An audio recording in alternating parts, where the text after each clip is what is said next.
Now, Bashar, I thought was, I'm going to say this, and I don't mean it in a judgmental way, but I felt like it was a little bit more graduated from Abraham Hicks.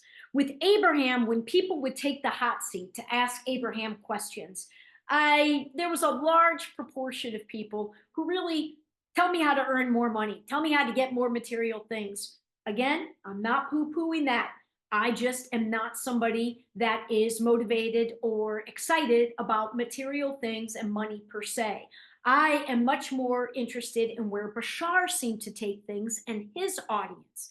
They were much more talking about the physics and the metaphysics behind this thing called consciousness and this thing we call reality and all the layers of reality, and beginning to tap into more of our personal power in these vessels. So Bashar to me seemed like a more graduated, higher level, a little bit more I don't even want to say mature, just a higher level, different approach than Abraham. Both of them great, both of them were wonderful. I also have a critique of Bashar, however. Bashar has nowhere near the amount of free material, and I actually stopped listening to Bashar when that shift happened. He used to have a fair amount of stuff that was out there on YouTube. Now you barely see anything. To me, there was a little bit of a contradiction there. And that's one of the reasons I love Abraham. Abraham is not cheap to attend. I can attest. I went, but she offers, or they offer, a ton of free stuff, a ton. And really, it was a great experience in the personal, in person, but I didn't really gain a whole ton more than I do when I was listening to it on YouTube. I will never, I'm an in-person person. So I will always say that there is an additional value to anything that's done in person. But the fact that they offered tons of free stuff, that aligned much more to the spiritual sense of things than Bashar. And that sort of also gets into, again, sorry, with the potential tangent here, this might be a video that gets turned into two things. That sort of taps into where we'll go in some future videos when we start talking a little bit more about doing business and balancing the business of more spiritual things and people that have spiritual gifts, and how do they have the time to put those things and to do those things which are their passions. You have to, in a lot of cases, figure out a way to associate a dollar value. It's something I personally have struggled with hugely on my journey, is putting a dollar value on anything that comes from the spiritual place, which it all does. So we'll go off on that tangent in another video. But Bashar sort of turned me off in no small way when all of a sudden they cut out all the free stuff. So I haven't listened to him since like 2016, but that is where the phrase, the power of paradox. Bashar used to say that a lot, that going forward during these powerful shifting, consciousness shifting times, waking up times as a species, to keep in mind the power of paradox. And I want to share one of, because I could share multiple examples, but the one that is most salient in my story, I think, is just how innocent and how naive I was when I first launched into everything in January of 2013, when I consciously paid it forward with investments into others. $40,000, $10,000 had been invested in a slightly different way the summer before in Seattle with somebody in my family. But $40,000, four different situations, very specifically, and me very consciously doing that, very much believing in paying it forward model versus a paying it back model, very much doing this to establish my business of me from moment one was going to be a different sort of business. And I knew I needed to put my money where my mouth was and to establish that from moment one. Instead of asking for investment, I paid it forward into others. And what was my determining factor? What more than anything determined who I chose in my world at that time to pay it forward, it was heart, passion, energy, heart energy. Now, none of that, none of the plan. I didn't really communicate clearly. I had a vision that I just sort of assumed. I made all sorts of assumptions. So nothing went right. Despite me having a very loose business plan, nothing went right almost immediately. Honest to God, honest to God, I have never regretted it, and I have never, ever, ever faulted any of the recipients, because I knew also that by investing in this way in others, ultimately I was investing in me and my unique vision and my unique calling. Okay, I have dreamt since I was a little girl. I knew that I was going to be a conduit of a lot of resources, a lot of energy, a conduit, meaning a lot of energy was going to come through me, this vessel, this personality, this body, and then go out. All right. Anybody that has met me, anybody that has worked with me, especially in events, knows my energy level is my physical energy level is very high. But it's not intended to end there. Specifically, I believe money, which is just energy, is one of many things that I have intuitively known, that I saw in visions when I was a little girl. I know that one of the many things and many representations of energy that I am going to serve as a large conduit of is money.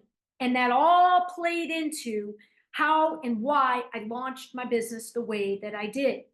Now, here's another activated thought that was very much at the top of the list at that time. Unfortunately, or fortunately, whatever, just is, I have known quite a few people whose parents, whose relatives, whose aunts, whose uncles, I have known through the extension, like 1 degree separation, more than a handful of people who have died relatively young, who have died before retirement or at the beginning of this concept we call retirement. And I am one who speaks and criticizes that concept to begin with. I've never understood, I've just never understood it. I've never understood it from a number of angles. And again, I'm going to refrain from going on the tangent, but I'm going to say that we never know when our time is up. We never know. You can get hit by it. I listen, you never know. You never know. So when I had my awakening, that intuition of this innate knowing of knowing that my honesty and my integrity and my transparency and my responsibility and my accountability and how good I am with finances and business and numbers, I knew that I was intended to somehow be this conduit of money. And I had my awakening, and again, naive, innocent, but real. And I had this thought, and I'm like, man, I could die tomorrow. Man, if I die tomorrow, I won't ever have fulfilled in some way. I knew it was part of my destiny.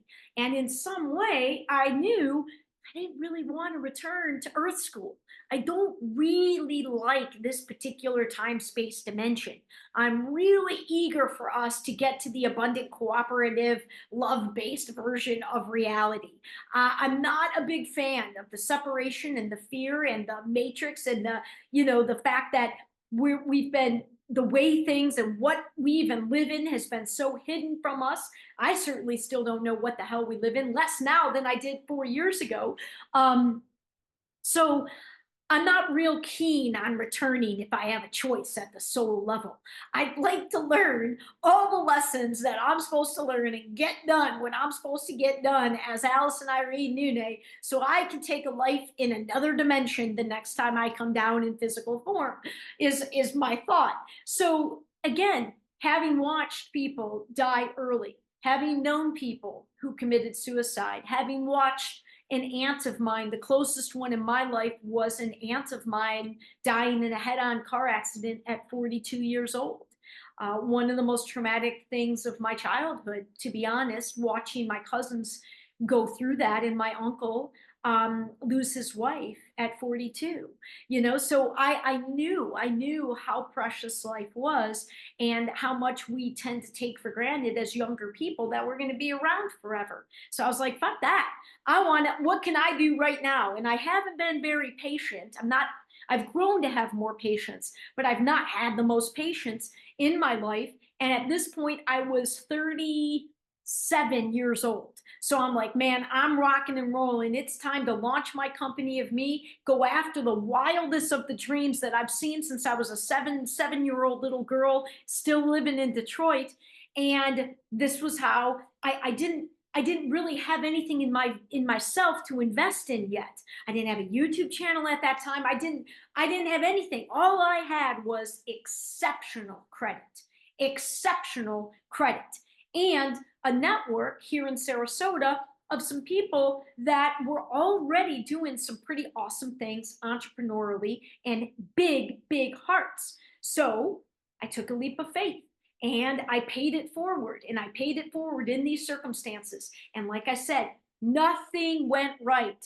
It all came collapsing down pretty quickly. But it proved almost immediately that that's exactly what was supposed to happen. And I bring it all back to the power of paradox, and the fact that my innocence, my naivety, and my innocence was what a powerful thing it was to do what I was doing. And I never understood why it scared the bejeebers out of everybody closest to me. As I've shared in a previous video, friends and family went a flailing. Nobody wanted to be anywhere near associated with the craziness that seemingly I was going through. Because once I did get a YouTube channel in April of 13, I was sharing a little much. I hadn't learned much discernment, which is going to be the topic of another video, discernment. So I was oversharing. But if you go back, and I'm going to start listing some of the older videos and some of the series that I did back then on my business Facebook page. I'm gonna start double upping on what I list on my personal Facebook, what I list on my business Facebook, and what I'm listing in my YouTube channel. And that's the great thing about the YouTube channel, is I've got the entire history of this journey, and you can see and hear. Some of it's a little embarrassing and a little hard for me to even watch all these years later, because of course at that point I had no idea the tough things and the tough lessons that lay ahead. And if I had known them, I don't think I would have taken the $96,480 leap of faith that I took. But the fact that I did, and the fact that it's undeniable, makes it unbelievably powerful. I did that. I had the courage to say, damn it, I am literally going to put my money where my mouth is. I knew I wasn't going to be able to walk into any bank and share this idea. Geez, I still can barely put the idea in succinctly into words and the vision. I can't. I have to live it first. So I wasn't even going to try to do that. I knew I had to figure out the only way to fund it on my own, and that was with my credit. And I did it. I did it. Now, did I have to face the consequences of paying all that debt back? Yes, I did. And that'll be a video for another story. That'll be a topic for another video. But no one can deny what I did. And what I couldn't understand is all my Catholic family members, it's like, wait a second.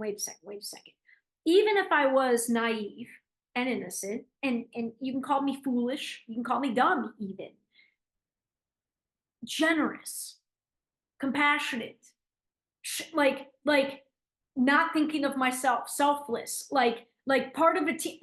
Wait a second, is this not like, you're going to tell me that Jesus wouldn't have been in my corner? You're going to tell me that God's not in my corner for what I did? Like, I'm not understanding this at all. You are all the people that go to church every week.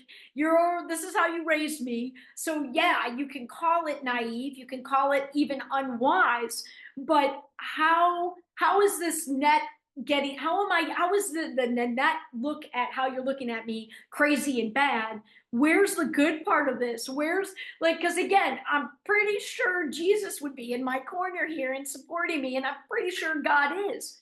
And of course, that would be proven to be the case, because there's no way that you would get to the other side of that situation as I did, and where I stand now, 11 years later. No way. No way that happens if I don't have the higher powers in my corner. Absolutely no way. So, as naive as it was, as innocent as it was, as unwise perhaps as it was, with too much of my heart leading and not enough of the practicality and just not enough experience, it was extremely powerful. And that action, and where I stand now after taking that action, that's the power. And that's the power of paradox that I'm going to start sharing a little bit more, in addition to some of the other ones that I mentioned. So that's today's video. And depending on how long it is, I might put it in two. If not, it's just going to be a longer video. So thanks for watching. And thankfully, I got myself back after just one off day. Okay, have a great night. Talk to you when I talk to you next tomorrow.